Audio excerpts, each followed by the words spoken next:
Welcome to the Gary Null Show, a program designed to enhance mental, physical, and spiritual well-being through science and the wisdom of the ages.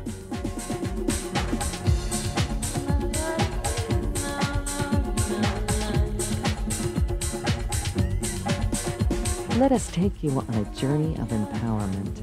Sit back, relax, and get ready to change your life for good.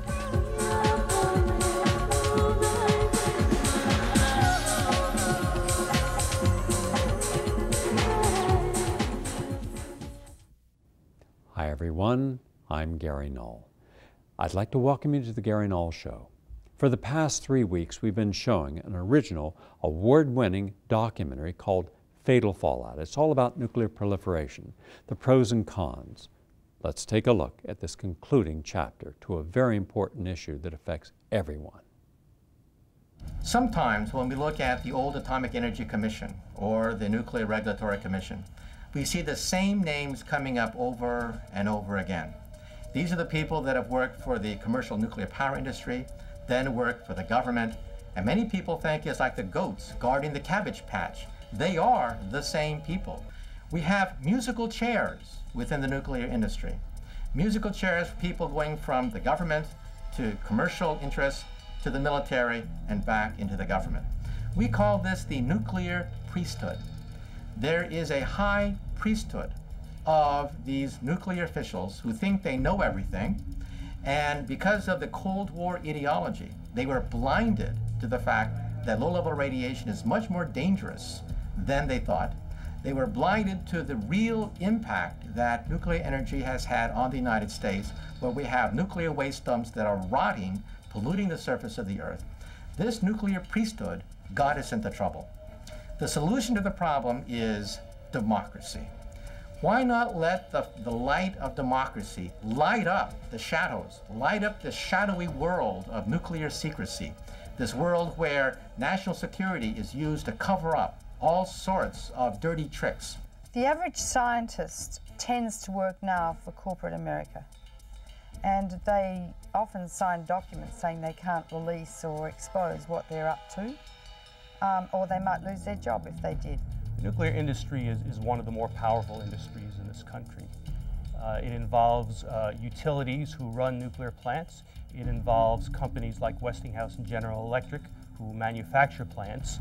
These are not small companies. They are well established. They do other, they're involved in other fields as well, and they certainly have been very politically active for a very long time. And as a result, because of the contributions that these companies give to political candidates, politicians are very lax to speak out about the potential hazards of low-level radiation. Most congressmen will either deny it or will just remain on the sidelines and remain silent. When you look at the history of nuclear power plants, the industry says, here are our books. They show conclusively that there have been no major releases of radiation, that accidents have not been covered up, and that we run nuclear power plants successfully and safely. However, when you look between the lines and you take a look at the real history behind these plants, you realize that there have been a number of near misses with regards to accidents, plus we have the routine kinds of emissions from nuclear power plants that then pervades our backyards, that get into our homes without our permission. We now know the nuclear power plants have leaked out radiation where the operators would simply not own up to the true levels of radiation coming out of the reactor. And I think this is the height of medical irresponsibility, that these operators have tried to cover up their own accident history and their own safety.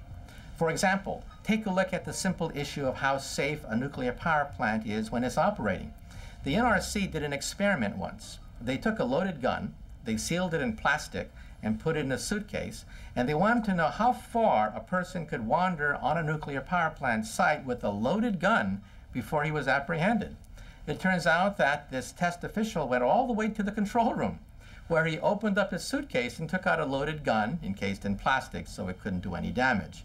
This goes to show you the lax conditions that exist with regards to security and also with regards to routine emissions of radiation from nuclear power plants. The owners operators of nuclear power plants, Entergy, who owns and operates Indian Point, for instance, tells us that the containment domes are robust structures which would be able to repel a large airplane crashing into those. There is a relevant Nuclear Regulatory Commission study which we need to be talking about. That's the October 2000 study, which found that 1 out of 2 commercially flying airplanes today is able to penetrate 5-foot thick reinforced concrete 45% of the time. Now, if you think of that and you realize that the containment dome at Indian Point, which is one of the thicker domes in the country, is 6 to 7 feet thick at the base and only 3.5 feet thick at the top, you realize just how susceptible to a large plane our nuclear power plants are. Almost nothing is being done to minimize the damage that could be caused by a terrorist attack at Indian Point, and that's the horrible and painful truth. What the government is doing, instead of increasing security or dealing with the real problems of evacuation, is dealing with essentially a dishonest approach to the people in that surrounding community. They're doing two things. They're saying, well, look, here's a pill. It's called potassium iodide, and it will block the uptake of radioactive iodine in the thyroid. It doesn't deal with other kinds of radiation, cesium, strontium, the other things that would be released. And it certainly doesn't deal with the problems of evacuating the area once there's an accident. If there is a meltdown at Indian Point, not only will there be epidemics of leukemia and cancer years later, many males will be rendered sterile, many permanently. Thousands of women will stop menstruating, many permanently. Babies in utero will be born with tiny little heads because the developing brain is so sensitive to radiation, microcephaly, permanently retarded. Thousands more babies will be born as cretins as their thyroid gland is destroyed, imperative for the growth of neurons. So we're talking about, and then there'll be genetic disease passed down through future generations of the descendants of the survivors. This is absolutely, medically speaking, the most horrendous situation that anyone could possibly imagine. Doctors spend all our lives trying to cure cancer, and we nearly kill our patients to cure them, you know, it's dreadful.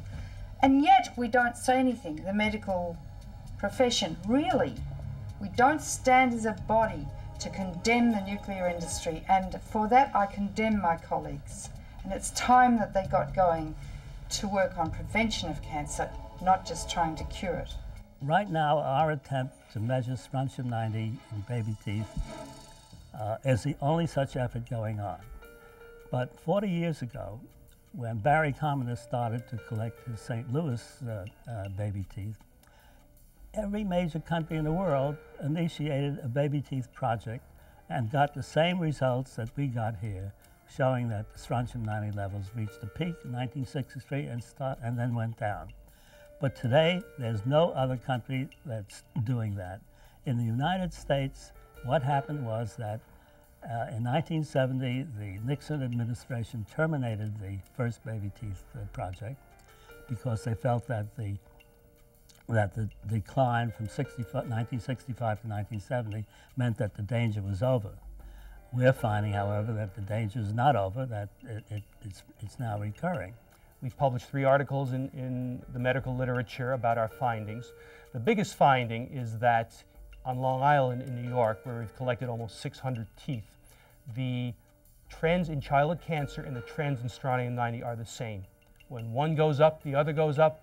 When one goes down, the other goes down. This is quite strong evidence that there is, in fact, a cause and effect linkage between the two. The Tooth Fairy Project is a project that has been conducted by the Radiation and Public Health Project, which is an independent group of scientists and researchers, where they are collecting baby teeth from various parts of the country and measuring strontium-90 in the baby teeth. And we're finding now strontium-90 levels in the baby teeth of children living near nuclear facilities that are as high as they were during above-the-ground testing in the 1950s. And strontium-90 only comes from nuclear explosions and nuclear power plants, and the above-the-ground testing ended in 1963. So the increase that we're seeing in strontium-90 in baby teeth in children living near nuclear reactors can only be coming from the reactors themselves. Some people, when they look at the Yucca Mountains fiasco, they say, well, that's Nevada. That's the desert. What does it mean for me, numero uno? Well, what it means for us is that nuclear waste will be shipped right across our backyards. That we have about 100 commercial nuclear sites in the country. We have a number of nuclear weapons dump handling many, many millions of gallons of low and high level waste. That waste has to be shipped across our interstate. It has to be hauled over the water and then hauled over the interstate to Yucca Mountains. Now, there have been a number of accidents with regards to the shipment of nuclear waste. In one famous accident in Colorado, there was a shipment of yellow cake nuclear ore that overturned, split open, releasing all this uranium ore in the middle of a highway. But it wasn't cleaned up for many days because the federal authorities and the state authorities were bickering with each other as to who had responsibility for the cleanup.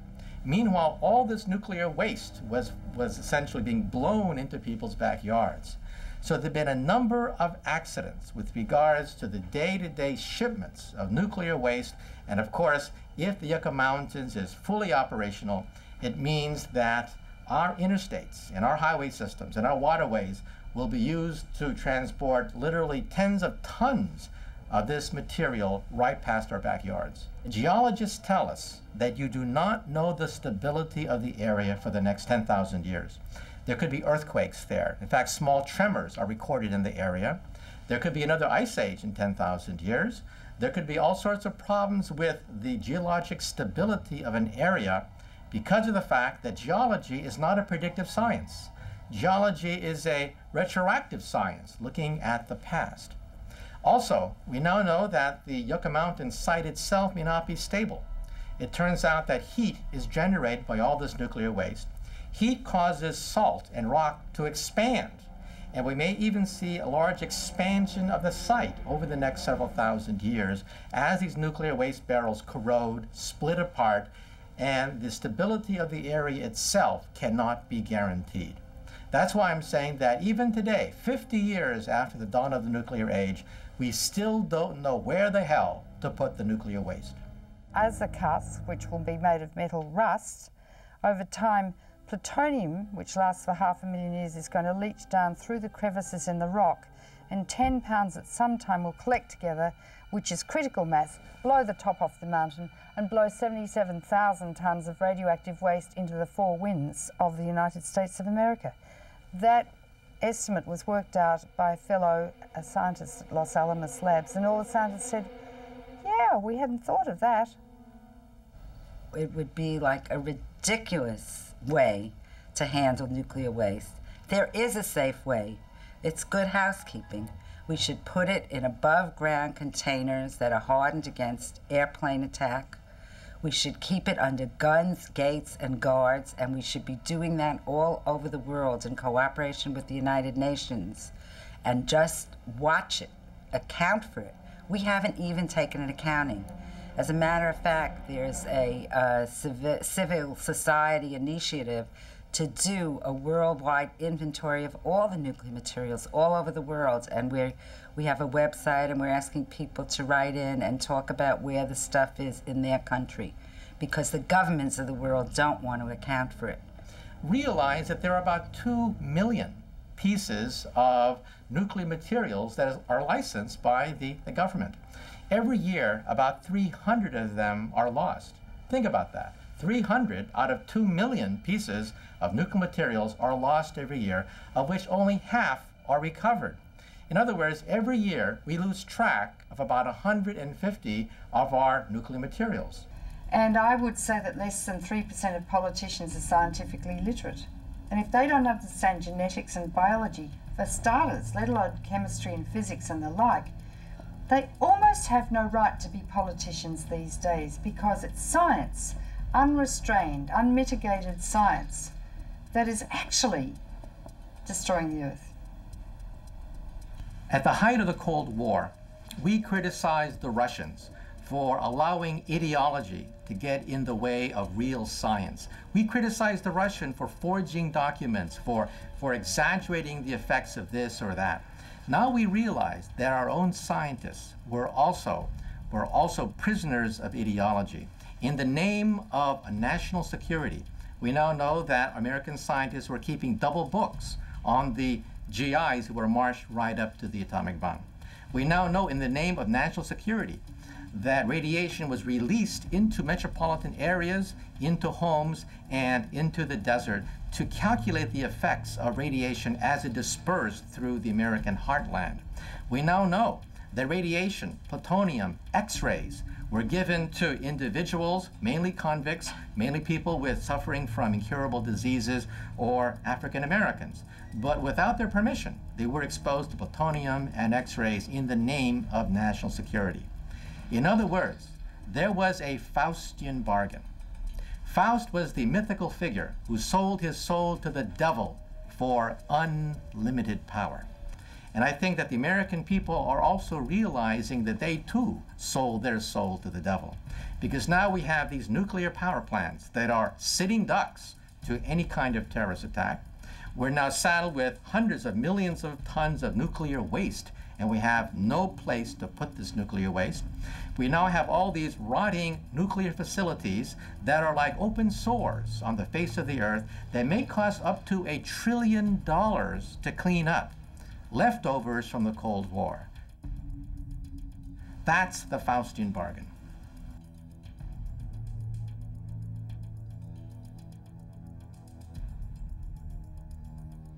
All the research that we have done and that people all over the world have done in the last few decades, that the greatest single environmental factor that has been ignored has been bomb fallout and nuclear radiation from permitted releases from nuclear accidents. And if we continue this emission from 100 nuclear plants in this country and affect the mental and physical ability of our children by having them born prematurely and having them born with low birth weight, then we are destroying the future of our nation. And in fact, all of the northern hemisphere country that want to continue to operate nuclear plants. It's happening in Russia, where the releases are even greater than they were in this country, and the regulations were not as good. And we are now seeing a decline in the life expectancy in Russia. And the only reason we are not having it in this country is because we're spending enormous amount of money on drugs and treatment, and an increasing amount of money is being drained from other resources into the healthcare area because we refuse to recognize how the small amounts of negligible radiation, according to the government, are multiplying the effects of chemicals in our environment. Right now, the most anti-nuclear organization in the United States is Wall Street. Wall Street views that commercial nuclear power is a beached whale. It gobbles up investments, they have cost overruns, it simply does not give the kind of bang for buck that we originally thought. In fact, nuclear power is relatively expensive and has only existed under market conditions through heavy government subsidies and policies that have helped to promote this power source. If we were to pull the plug on some of the major subsidies, direct and indirect, that nuclear power enjoys, we would see an end to this energy source just by the virtues of the free market. And now the Bush administration wants to pump more good money after bad by putting this next generation of reactors online. Nuclear energy has collapsed in every single country on the planet Earth where it's not subsidized by the government. In fact, increasingly, foreign interests control the supply of uranium, which fuels nuclear power plants. And as the electricity market becomes more concentrated, we're now seeing foreign interests also enter into partnership agreements to control some of the ownership of nuclear power plants. There are real alternatives, such as wind power and solar power, geothermal power, and hydrogen, that do offer us the possibility to move away from these sources. In New England, there were 6 reactors out of 9 not operating, and the lights did not go out during those years. And it's very important for people to understand that. I think there have to be bridges made for nuclear reactor corporations to find a way out of the terrible position they're in.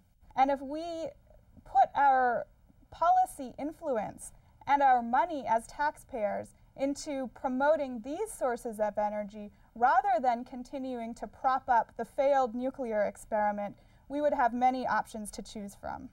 The United States has to lead by example, and I don't think right now we are. We got to where we are by taking advantage of our natural resources. The economy is, to a large extent, very much linked with the environment, and the natural resources of an economy fuels it. And for the United States to tell developing nations that they shouldn't industrialize and become world powers as we are is hypocritical. I think we have a responsibility to really develop cleaner, safer energy and help them bypass the mistakes we've made. One of the things that's happening right now is on Long Island and in Massachusetts, there's 2 companies looking at building offshore wind power. The Long Island Power Authority has decided to do an offshore wind project, given the feasibility studies, and it's shown that Long Island is the perfect location for offshore windmills. Currently, we're looking to put the windmills 3 to 6 miles off the shore. The actual construction and maintenance and operation of the windmills will be done by the company or the developer who will be putting this project together. Long Island Power Authority will purchase the power from these windmills, but they will be owned and operated by a separate company. So this will be constructed at no cost to Long Island's ratepayers. Initially, the energy that's produced by these wind turbines will be a few cents more per kilowatt hour than more traditionally generated electricity, but this is the beginning. We feel that once we have a foothold and this technology becomes tried and true, it will become more affordable and probably even less expensive than the so-called traditional ways of generating electricity. Given a good day, when the winds are really high and the turbines are operating at peak efficiency, we anticipate that the turbines can produce almost 5,000 megawatts of electricity. That's almost the equivalent of a daily demand during the summer months here on Long Island. Clearly, that won't be the case every day, but that is the optimal situation. It's an alternative that's being explored heavily in Europe. It's the first offshore wind power facility was built in Denmark in the early 1990s. It's operated successfully and produced a great amount of power. And in Europe, they're rushing to offshore wind power because it's a safe, clean alternative, and people don't mind having windmills out in the ocean. And I think that that's an example of the kind of things that the United States should be aggressively pursuing. Once you build the wind machine, you don't have to constantly feed it like you do a reactor, where you have to go and produce the fuel to actually produce the power, or the oil that you have to get from the Middle East to burn fossil fuels. The fuel that runs these powers are free for all time. So if we build a bunch of windmills out in the ocean off of New York, then for as long as those windmills are running, every time it's windy, that fuel is free. Nobody has to die, nobody has to go anywhere, and no small army has to be deployed to protect it. It's just an infinitely more sane solution to our energy problems. This is not to say we shouldn't be building some new natural gas power plants also, because they can, they're much more efficient than the older plants used to be. The old natural gas plants basically are 30% efficient. The new natural gas combined cycle plants are over 60% efficient. So you can get twice as much energy for the same amount of fuel. So if you have natural gas combined cycle and wind power, you can do a lot in terms of meeting energy needs going forward in a cost-effective manner. Solar energy is also very important going forward in the future, especially because solar energy is produced during peak times when we need electricity the most. That's when the sun is shining, and you can kind of basically offset some of your air conditioning demand by generating electricity at the same time with solar energy. But I think if you combine solar, wind, some natural gas, those are the alternatives, in addition to, of course, energy efficiency, that help solve the energy problem for New York and for the country. If you look at how much energy is now consumed by all the human activities on the whole globe, it only takes about 6% of the energy that falls on the Earth all the time from the sun. We haven't even begun to use that energy.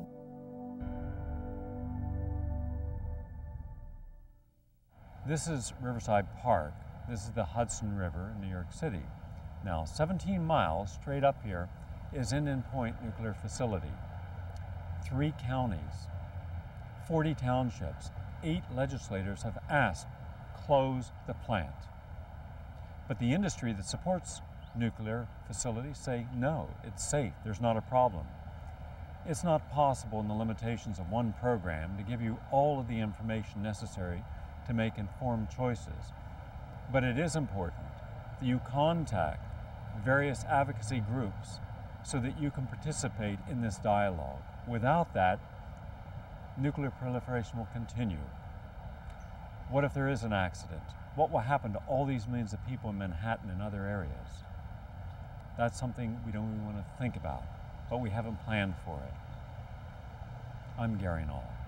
Thank you very much for watching.